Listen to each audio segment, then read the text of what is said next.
पालीगंज में समस्याएं जनरली वही है जो पूरे बिहार में है। स्कूल की हम्म। व्यवस्था चौपट है सर। तो शिक्षक लोग हैं कि बैठेंगे अपना मोबाइल में टाइम पास करते हैं, और जो पटना से आते हैं वो लोग तो सर 3 बजे स्कूल छोड़ के निकल जाते हैं। अक्सर सम्राट चौधरी जी तो प्रशांत किशोर के पैरों की धूल के बराबर भी नहीं है, लेकिन अब वो हाँ। बराबरी करने चले हैं। तो कहाँ सूरज और कहाँ दिया, कहाँ से सिमिलरिटी हो सकती है? गुड्डू पैक नमस्कार, कीजिए। इंसाइडर लाइव देख रहे हैं आप। मैं हूं निखिल। देखिए, बिहार की राजनीति में जनस्वराज एक बड़ा भूचाल बन के आया। अब जनस्वराज में सवाल ये है कि जिस तरीके से कैंडिडेट खड़े हो रहे हैं, लगातार महागठबंधन हो या एनडीए गठबंधन, इन तमाम दलों के लिए मुसीबत साबित हो। एक तरफ प्रशांत किशोर जो जनस्वराज के परिनेता हैं, उन्होंने एनडीए की पोल खोलने की जिम्मेवारी ले रखी है और पदयात्रा पर पदयात्रा कर रहे हैं। तो हमारे साथ उन्हीं के प्रत्याशी पालीगंज से जो हैं, सब्जा शर्मा जी हैं। सबसे पहले स्वागत है सब्जा शर्मा जी आपका। जी धन्यवाद सर। आप पालीगंज आपका क्षेत्र में आभार घूम रही हैं। वो क्षेत्र महागठबंधन के कहा जाए तो खाते में है। तो क्या लगता है, विकास हुआ है? क्योंकि तेजस्वी यादव तो कहते हैं कि हम तो जनता का विकास करते हैं। है। जी सर, विकास के नाम पर तो अभी तक वही जातिवाद का ही असर है। जातिवाद और पार्टी के प्रभाव से तो पब्लिक बाहर नहीं निकली है। भ्रष्टाचार ब्लॉक में चरम सीमा पर है। कहीं पब्लिक हम्म। की कोई सुनवाई नहीं होती है।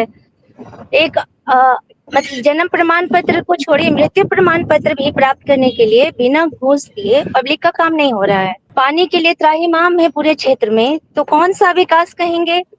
सड़क है कि वो गाड़ियां ऊपर नीचे हिलोरे लेती हैं। बरसात में नहीं तो आप अगर जनसुराज के जी प्रभाव काम नहीं कर रहा है, जाति से उठकर लोग नहीं आगे बढ़ रहे हैं।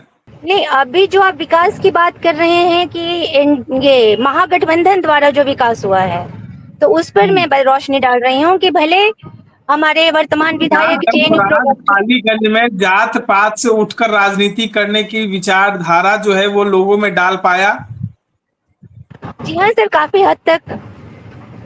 अभी ये रेशियो आपका 50% पे तो आ गया है। 50% कर दिया आप लोग लोगों ने। जी बिल्कुल सर, लोग बढ़ चढ़ के आते हैं, गाड़ी रुकवाते हैं और बोलते हाँ। हैं कि जी कि आप हमको पार्टी से जुड़ना है। तो अगर थोड़ी कहीं प्रचार से लेट रात हो जाती है लौटने में, और उनके लोग आते हैं रुकवा के कि मैडम हमको भी कुछ बताइए आप, तो सर रोकना पड़ता है और बातें करनी होती है। पालीगंज में क्या कुछ समस्याएं दिख रही हैं आपको? सर पालीगंज में समस्याएं जनरली वही है जो पूरे बिहार में है। स्कूल की हम्म। व्यवस्था चौपट है सर।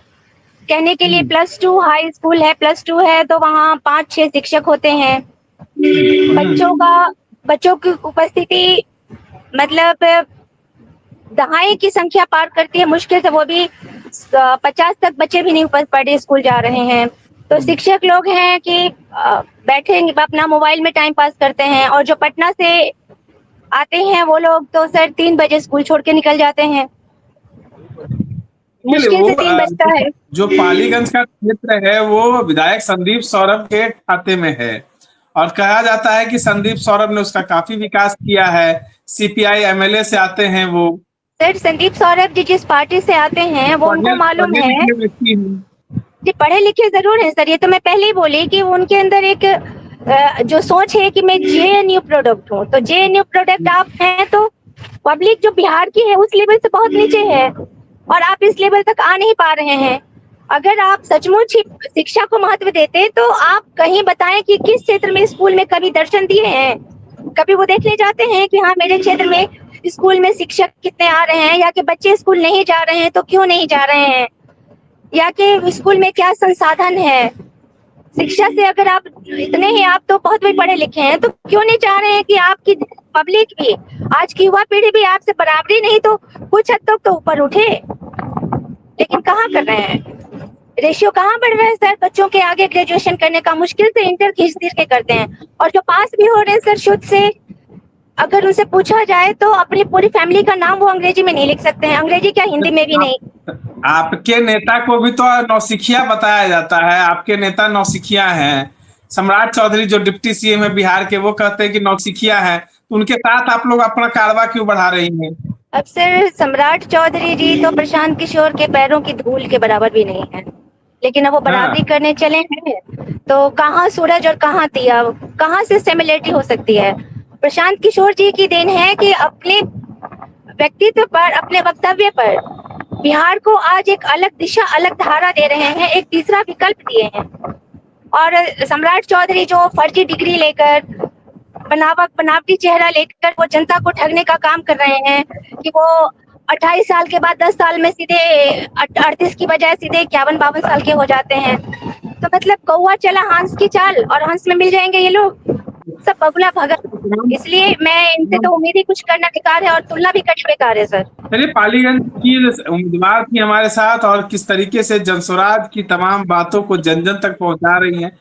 हालांकि तमाम समस्याओं को इन्होंने बताया है। पालीगंज में मौजूदा विधायक संदीप सौरभ है और संदीप सौरभ युवाओं के नेता कहे जाते हैं, शिक्षित चरित्र रहा है, लेकिन उन्होंने किस तरीके से पालीगंज का विधायक जो है उन्होंने विकास किया, इन तमाम चीजों की पोल आपके सामने है। इस तरह के तमाम अपडेट्स के लिए बने रहे। धन्यवाद।